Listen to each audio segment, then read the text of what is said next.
Hi guys, welcome to my YouTube channel. My name is P Sumana and I post lifestyle content. I post thought pieces, just things about my life. And if you're new here, it's so good to have you. If you're a returning subscriber, thank you for sticking with me throughout. I'm so excited to always, give out videos or put out content for you guys. And in today's video, I'll be talking about three things or three tips that can help out if you're just starting out after school.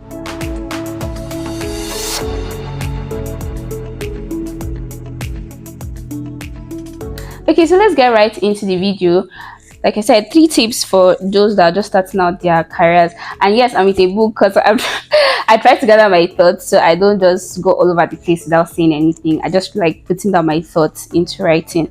So the first thing I would like to share is that you should know what you like to do after school. You should know what your interests are, like what makes you interested.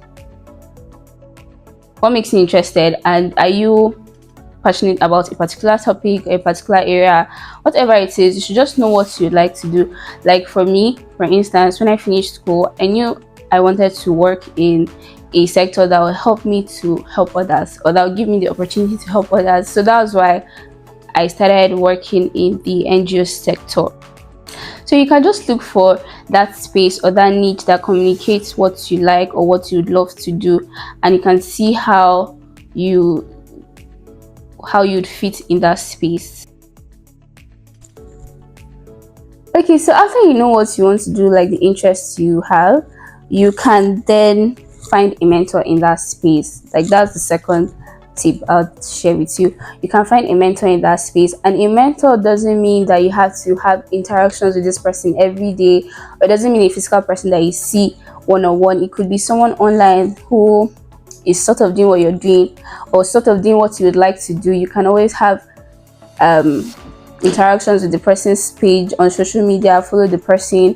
What does the person do? How does the person even do it? Like, I know that it was through mentorship that I got to where I am, and I'm still starting. I just started my life. So it was mentorship that has helped me so far. I have mentors in the space I'm working in. Like, I'm trying to be more intentional about communications because I work in the communications field. So if I say I'm working in the communications field and I tell you I don't know anybody in communications that I can follow, how would you look at me? Won't you be like, this girl, and you are working in communications field? So it's very important to find a mentor that speaks to you, someone that works in the field that you're interested in. If you're interested in the development space, there are different young people that you can look out for that can be your mentor.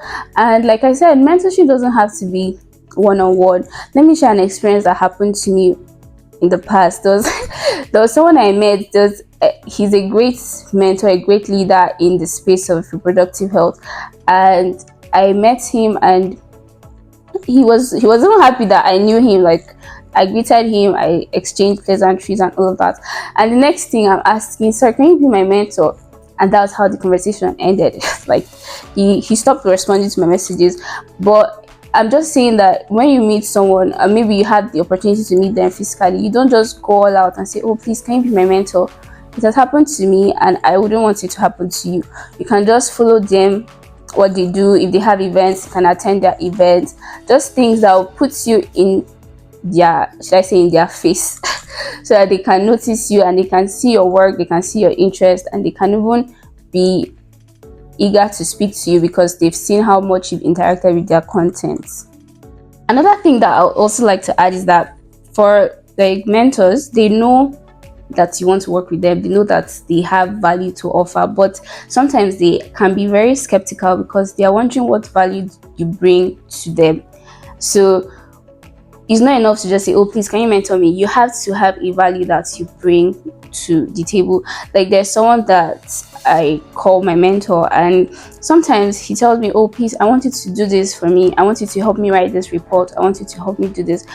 And if I just say, no, I can't do it, or what kind of mentee would I be? So sometimes you have to be able to offer that value. Let them even see your value. I feel like mentorship is a full curriculum, like is a full-blown discussion that we can have. I can do another video on it, and if you have questions that you'd even like to ask, you can drop them in the comment section and I can answer them in my next video. But yes, mentorship is like the next tip I'll give to those starting out. Okay, so the third tip I would like to share is to volunteer. And to volunteer means to offer, should I say, free services to people or to organizations. So for someone that is just starting out, you can choose to volunteer, like after you've identified the things that you'd like to do, or your should I say your passion, and then maybe you've watched someone, you've seen how they operate in this space. You can reach out and say, okay, please, I want to volunteer. How do I volunteer for you? What can I do for you? You don't have to pay me. I know maybe we might want to get paid, but for the first few months or the first few days, the early days, you can just start with volunteering, because volunteering, it goes a long way. As much as it might look like you're doing free work, it might not be free work. You're still learning. You're going to develop lots of skills. It is in that volunteering moment that you pick up things, you pick up skills, you learn a lot, you drop some habits that maybe normally you would have maybe carried into the space that you think you're going to. So it just helps you to see from a whole different perspective, and it just brings you into that community that you want to be in. And one thing I would like to share, one advice I like to give my friends who are still maybe in their final year or who are about to leave school, or in that phase of going for NYSC. So if you're not in Nigeria, there's something we call NYSC here, National Youth Service Corps. Is a 1-year compulsory service where Nigerian graduates go to serve their countries in different organizations. So I usually tell my friends who are about to graduate, I tell them that you should maximize your service here. So you can use your service here to work for an organization or volunteer for an organization that you would like to maybe probably be in that space. So I wanted to work in the development space, but I didn't know how. I was not even sure. So I was speaking to one of my friends back then, because I graduated 2020, and I was speaking to one of my friends. I told him that I don't even know what I want to do, but this NYSC here, I just want to make use of it, and I just want to do something where I would feel useful. So she was just telling me about different NGOs. She was like, have you tried an NGO? And I was like, what is an NGO? So he said, okay, try this NGO, try different places. And I said, okay. So that was how I even started. That's how I started doing NGO work. Like, that's how I entered the development space. It was through that NYSC year. I don't know if I would call that a volunteering season, but I know that, it's NYSC, and over here NYSC is like that year when they will send coppers to go and do this, to go and do that. But even if I was being sent, at least I was learning. And after I finished my NYSC, I still volunteered for other organizations. Like, I just kept on volunteering till I started working. So volunteering just puts you in the light of the people you're volunteering with, and if there's an opportunity, they'll share it with you. They'll tell you, okay, you should apply for this opportunity. They would push you. It just makes you available to the eyes of those people that you're working with. So those are the 3 tips I have for those that are just starting out, but I will just add this extra one, like Jara, like you say in Nigeria. So the last one that I would add would be that you should apply for opportunities and scholarships. Most times when you have an opportunity to travel, you get to meet other people, you network, and you get to see other opportunities. So if you have the opportunity to get maybe a sponsorship or a scholarship to attend a conference, to attend any event at all in your field, you should go for it. You can apply for these opportunities and get selected, and they sponsor you to travel. And then from there, like, it keeps getting better. I believe, like, it just keeps going like higher, and it keeps getting better. So as a young person, you should put yourself out there, look for opportunities that can make you travel, that can make you, put you in the forefront of the world, put you on a global scale. And you can check for these opportunities on different sites and different pages like Opportunity Desk, Opportunities for Youth, and Opportunities for Africa. I'll try to put maybe their pictures or their links. I'll try my best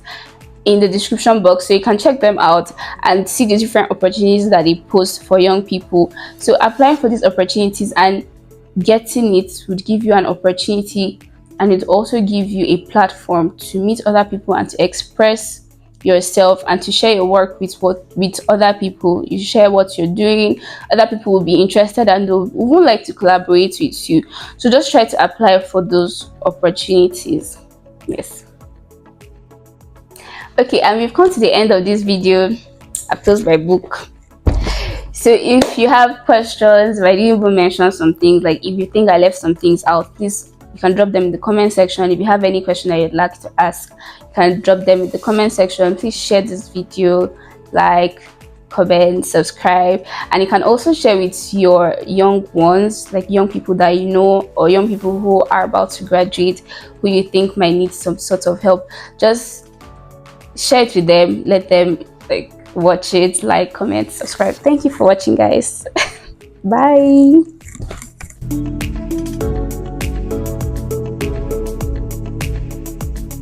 So let's do sound check.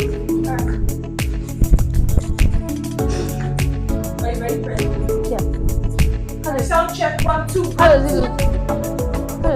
Should I cross my leg or should I sit like this?